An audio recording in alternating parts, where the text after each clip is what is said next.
What happens when a pattern you love becomes the canvas for something completely your own?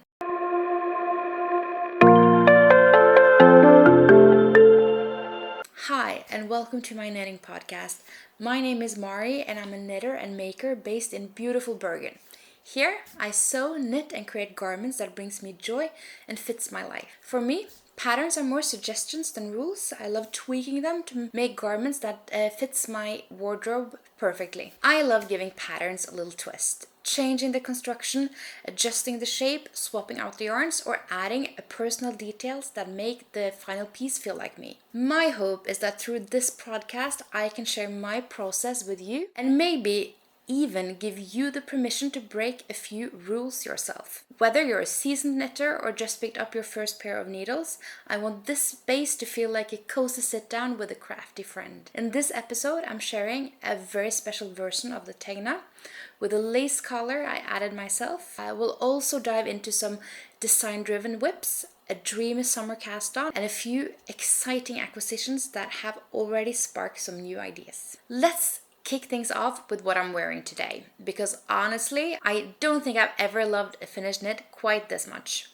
This is my Tegna with a twist, based on the original design by Caitlin Hunter, but with a handful of modifications that make it feel truly mine. This wasn't my first time knitting this pattern. My original Tegna was made with a soft purple yarn and knit at a looser gauge than suggested. The result was this light, drapey, floaty fabric that felt like wearing a summer dream. I adored every part of the process, and the final piece became a regular in my wardrobe. So naturally, I've made another. This second version sticks a bit closer to the pattern in terms of gauge. It's full of personal touches. For starters, I worked the lace panels, the beautiful scalloped edge at the hem, in a contrasting color. That made the design pop in a completely different way, but I didn't stop there. I also knit an extra lace section separately and turned it into a collar. I picked up stitches around the neckline and attached it directly, which gave the whole piece this romantic, vintage-inspired vibe that I just can't get enough of. It adds softness and a bit of drama in the best way. One of the bigger structural changes I made was to modify the constructions into a raglan. I know that might sound like a bold move, but for me, it made the knitting experience smoother and more intuitive. I'm not a fan of back and forth knitting, so working in the round feels so much better in my hands. And raglan shaping, it fits my shoulders beautifully. These kind of modifications, changing construction, playing with color, and adding small design elements are why I'm so passionate about knitting. It's not just about following a pattern, it's about using that pattern as a foundation, then building something that fits your body, your lifestyle, and your aesthetic. When wearing this sweater, I feel proud. I see the contrast lace, the color, the shaping, and I remember making each of those choices with intention. It's a wearable reflection of trust in my creativity. So, if you ever felt unsure about modifying a pattern, just go for it. Start small, try a new color, a new yarn, or add a tiny detail that makes you smile. Knitting is endlessly flexible, and you have every right to make it your own. Alright, that's enough gushing about the Tegna. Let's talk about one of my current works in progress.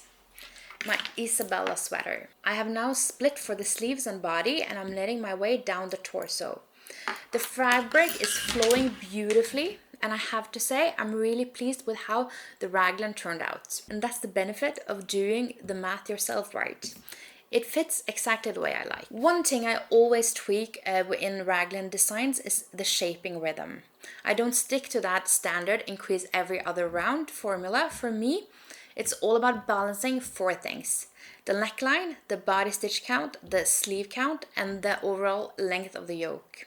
Sometimes that means more or less increases on the body, and sometimes fewer on the sleeves. It just depends on what gives the right fit. For my body and the fit I want, I have increased a bit extra for the body in the start of the raglan increases. That way I get a fitted sweater that has enough room for my bust. I also did the neckline flat instead of using short rows. I often find that gives me a better fit around the neck. It makes it a bit more open in the front while still being raised in the back. And I have a design idea for a collar, so this is going to work out perfectly. The yarn is a total dream to knit with. It's got this natural variation and depth that make every stitch feel interesting. And the color, it's a party in a skein. It's vibrant and it's joyful. This is the Helix base dyed by La Bien-Aimée in the colorway Lisa. Design-wise, I'm taking a lot of inspiration from this hack I did on my Tegna. This romantic little color. I'm thinking of doing something similar here, but with another lace pattern. I plan to pick up stitches along the neckline and knit the collar right onto the sweater. What I'm thinking is to revisit a lace motif I improvised a while back on a purple blouse. A kind of cable meets lace situation that grows in size as it goes. I'm thinking of echoing that pattern on the bell sleeves too, as a fun detail to finish off the sleeves I've planned. And speaking of details, I couldn't resist adding a contrasting color to the mix. When the idea of the lace popped into my head and it happened to line up with La Bien-Aimée's birthday sale, well, it felt like fate. I picked up a skein of Felix, which is the sibling to Helix. It's a blend of Falkland Merino and Corriedale, spun on a clean white base that makes the colors absolutely glow. The pink I chose is lightly speckled and has this beautiful depth. It's soft, it's airy, and it's perfect for layering. It's exactly the kind of texture I wanted for these finishing touches. I am seriously considering turning this into a pattern. Something with guidance and options for fit and gauge flexibility. If that sounds something you'd like to test knit, please send me a DM. I'd love your feedback as I shape this into something others can enjoy making too. It's still early in the process, but I can already tell this sweater is going to be playful, wearable, and a bit romantic. I'll keep you updated as it grows. Alright, it's time to talk about another fresh start, because since my wedding dress was finished, I've been all about new cast-ons. And now I'm a few weeks into my Diona tee by Sari Nordlund. And let me tell you, this one is something special.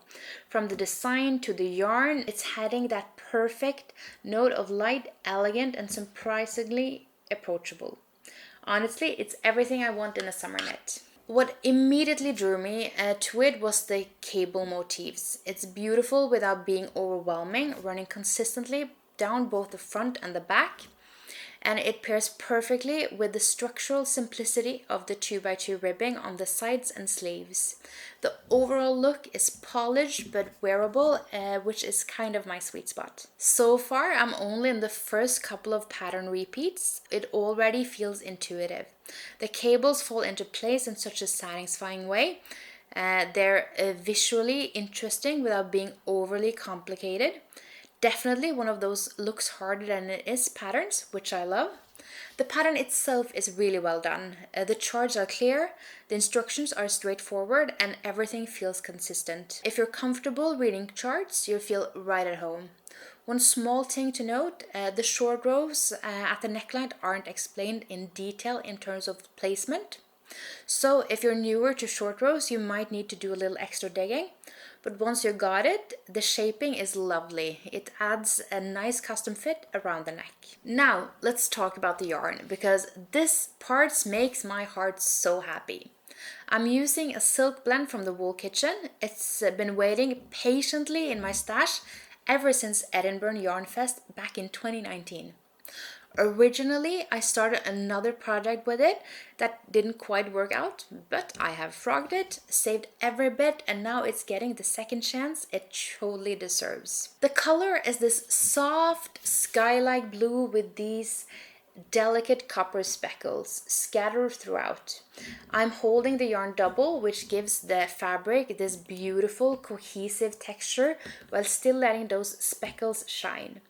It's even more stunning than I remembered. It's light, it's airy, and with just the right drape for the cables to shine. The construction is seamless and top down, starting with a clean twisted 1x1 rib collar that flows right into the cable pattern.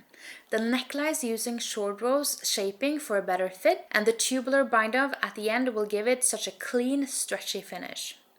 It's written to be slightly cropped, which I think pair perfectly with anything high-waisted. But like with most top-down knits, it's super flexible if I wanted to add length later in the process.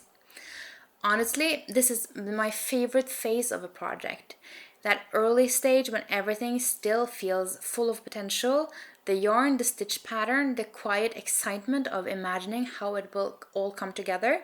I can already see this becoming a summer go-to, easy to wear with just enough detail to make it feel extra special. Next up is a project that feels like summer in every possible way. From the name to the design to the yarn I've chosen.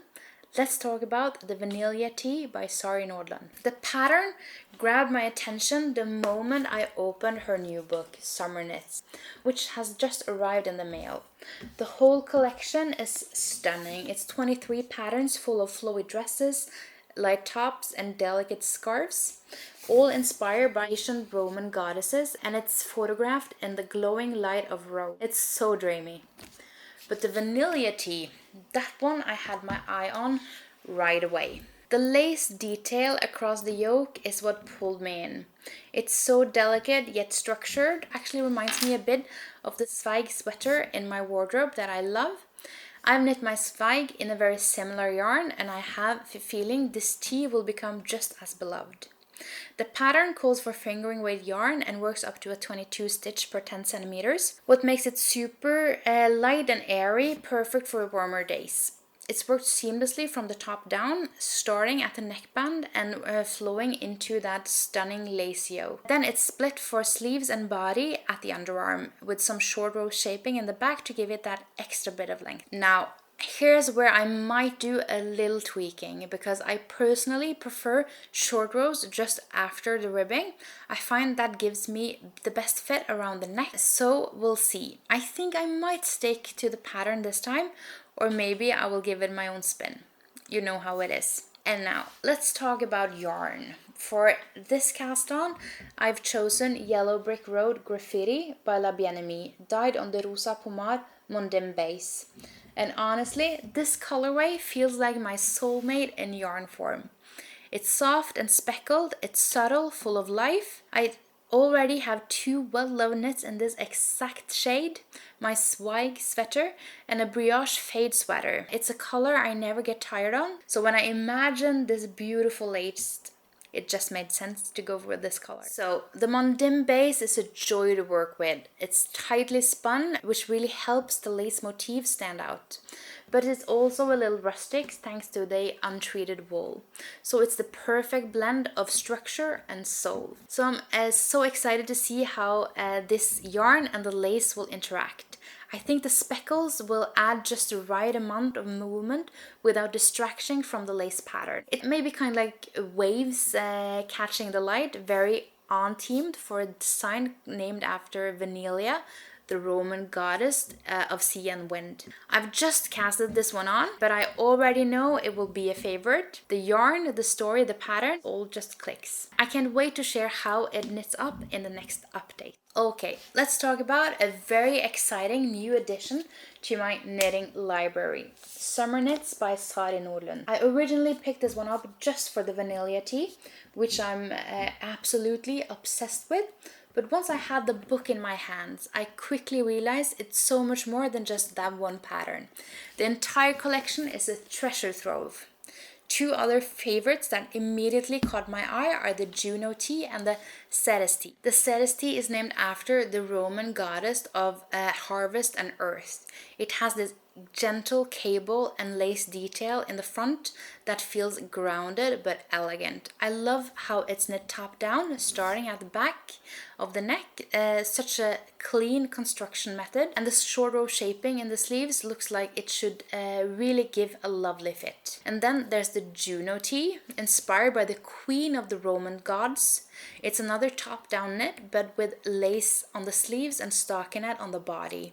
It's simple, refined, and has so much potential for customization. I'm already dreaming of hacking one of these two into a transitional piece with slightly longer sleeves. You know I can't resist a good pattern hack. The entire book is just beautifully done. There are 23 patterns in total, lightweight tops, flowing dresses, even a delicate scarf, all photographed in the dreamy golden light of Rome.